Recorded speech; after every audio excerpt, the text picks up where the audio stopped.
States of Newfoundland. Good evening, everybody. Danny Gallagher along with Dick Irvin from a cozy and beautiful broadcast spot in the world of sports. Can there possibly be anything better? On back to the face-off. Here comes Domi. What a night for the ball!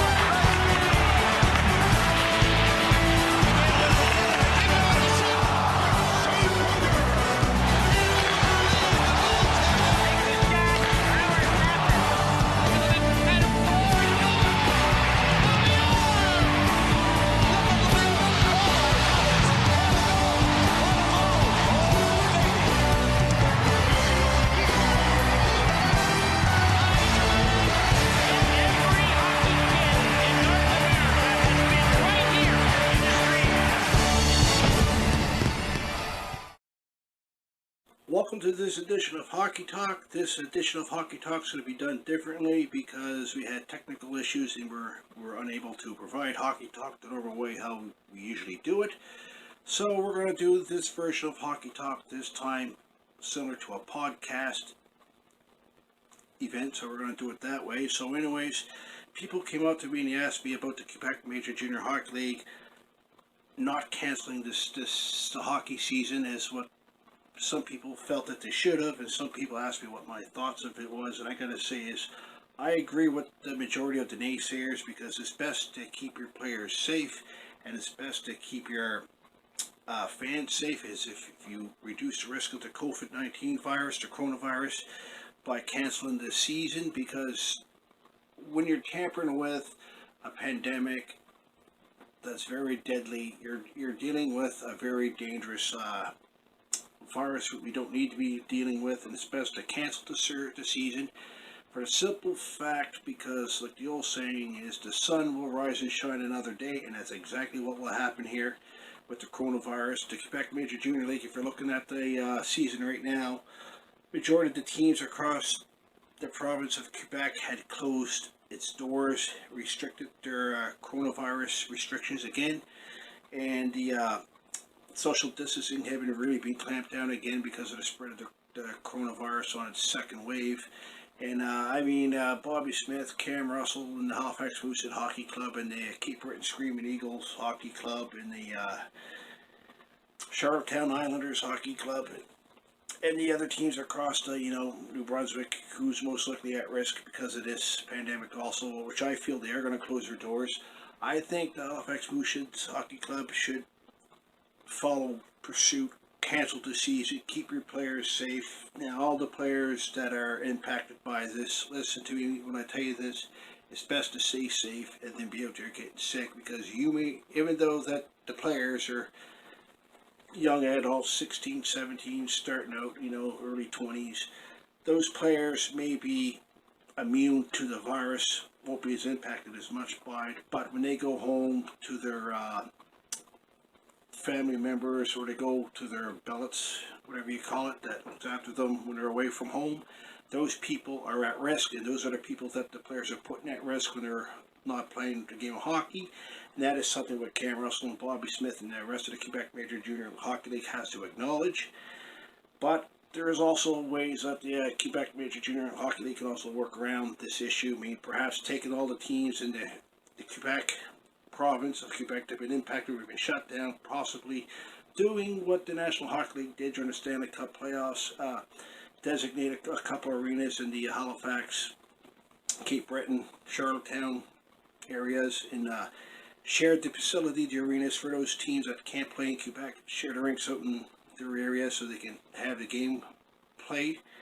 But I believe the ultimate tool how to impact this coronavirus is by canceling the hockey season. It's best to keep your players safe than it is risking people's lives. It's not worth it, but that's what I have to say about that.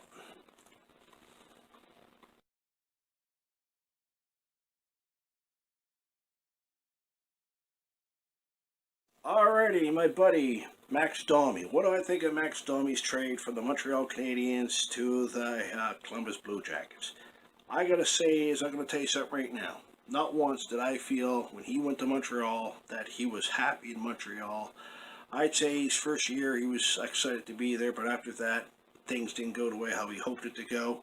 And I mean, Max Domi, even if your father's watching Ty Domi, God love yous, I should say. I gotta tell you something right now. You are not the only person who's been in this predicament. I mean, we had other people that went to one hockey club to another.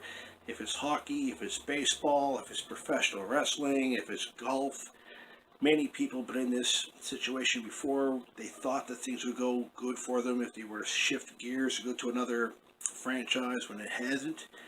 I mean, I gotta say, Max Domi is not the only person that's been through this. I mean, Max Domi, in my opinion, is a workhorse. But when he went to Montreal, things didn't go the way how he hoped it to go. Because when I looked at Max Domi, I felt he had a better hockey career when he was with the London Knights. And then when he got drafted from the London Knights to the Arizona Coyotes, he did quite well in Arizona. But when he went to Montreal, he sort of faded off, not off the radar, but he faded away, sort of kind of thing. And I gotta say, Max Domi, if you're watching, when you left Montreal, when you went to the Columbus Blue Jackets, Columbus is a team.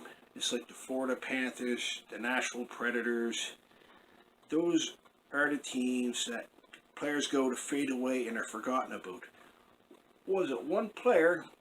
I should say no, two players that went in those two teams that became very successful, and I believe one is on the eve of going to the Hockey Hall of Fame, or they've been in the Hockey Hall of Fame. Roberto Luongo was one of them, and Rick Nash. Now, those are one of the few players that did well in those, I call them the nobody teams. But I believe those nobody teams that I call, those are sort of teams where players go to fade away and are forgotten about, they retire there or whatever. But I also believe that those teams, like I said, the Nashville Predators, the Arizona Coyotes, the Columbus Blue Jackets, those are the teams that you fold up. You either cross the border, go to Quebec, if Canada can hold them, or just fold up all together, because there's too many teams, in my opinion, in the National Hockey League, and that is why the NHL is struggling the way it is to draw fans to the arenas, because of the high cost of tickets for starters. But back to Max Domi, I should say. Max Domi, I mean, he's trying his hardest. He's doing what he's doing. He means well, he is. But I feel that he's not happy when he went to Montreal, and when he left Montreal and he went to Columbus. Who knows? Who knows? Perhaps things could go better for him in Columbus. Even though Columbus Blue Jackets is a team where players go to fade away. But anyways, next topic. Brendan Gallagher. I gotta tell you something right now. Montreal, Brendan Gallagher. The reports that I got back is that they were bumping heads with each other. I gotta tell you something right now. Brendan Gallagher is a true workhorse. He's one of the players I like to have on a hockey club, on my hockey roster if I could. He's a grinder. He works hard. He makes the plays. He scores. He fights when it's necessary. And I gotta say, if Montreal underballs Brendan Gallagher, Montreal's going to live to regret that. And not only Brendan Gallagher, but you can look at Carey Price. Now the word's out, Carey Price is back on the chopping block. Carey Price, for the love of God, get out of Montreal. You need a fresh start. It's going to help your career a lot better, and this is what he needs. But at the same time, Brendan Gallagher and Carey Price, it is what it is. But Montreal, if I was them, I'd be very cautious about bumping heads with Brendan Gallagher, because he's a workhorse. What Montreal needs, he's a grinder. He's the best player that there is in the National Hockey League today. In my opinion, he's better than Crosby. But I gotta say is, Brendan Gallagher, if he leaves Montreal, Montreal's going to pay the price. They really are. But if Brendan Gallagher went to Toronto, that is what Toronto needs. Somebody like Brendan Gallagher. But Toronto, they had, like I said in the past, far too many great players on the team, and they just didn't go anywhere with them. But that's what I think of that.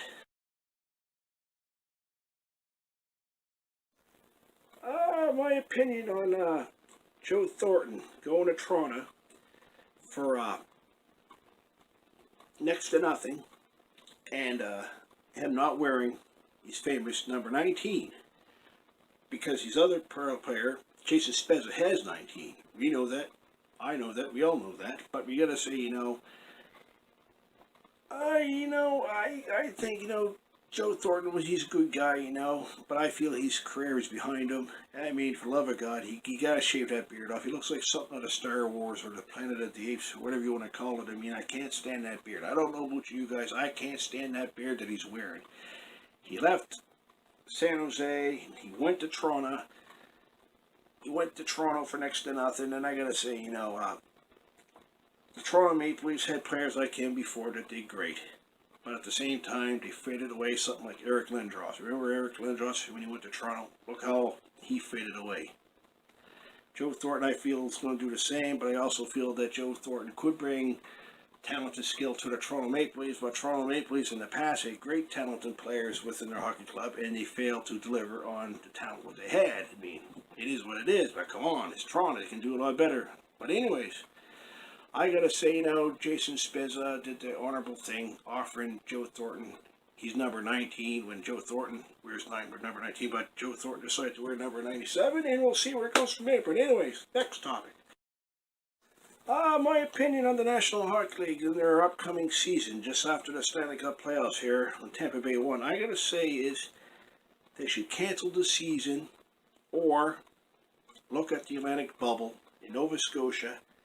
Can the province of Nova Scotia, Prince Edward Island, and parts of New Brunswick host the Stanley Cup season, the NHL regular season for 2020-2021? Can they do that? I believe they can. Halifax has two great arenas, the Scotiabank Centre, the Halifax Forum, the Dartmouth Sportsplex, and then Cape Breton got the Sydney Centre 200. So that's 4 arenas. And then you got Charlottetown's Eastlink Centre, another great facility. And then you got a few facilities in New Brunswick. And with the Atlantic bubble, the players have to isolate for 14 days, but after that 14 period is over, they can come, go outside, do what they want to do without any issues. But with the Atlantic bubble, with the second wave, that may be at risk. But if I was Gary Bettman, if I was going to have the NHL 2020-2021 hockey season, if he's smart, I'd be focus on the Atlantic bubble, the Halifax area, Halifax, Nova Scotia, Cape Breton, Prince Edward Island, and parts of New Brunswick. But if they're going to be all money driven, that's where the NHL is going to lose out. But they can't open the arenas out to people yet. It's still too soon. The pandemic is striking for a second wave. So I was Gary Bettman. It's either you look at the Atlantic region of Halifax, Nova Scotia, Cape Breton, or you cancel the NHL regular season for 2020-2021. But anyways, that's what I think of that. But anyways, thank you for tuning in to Hockey Talk.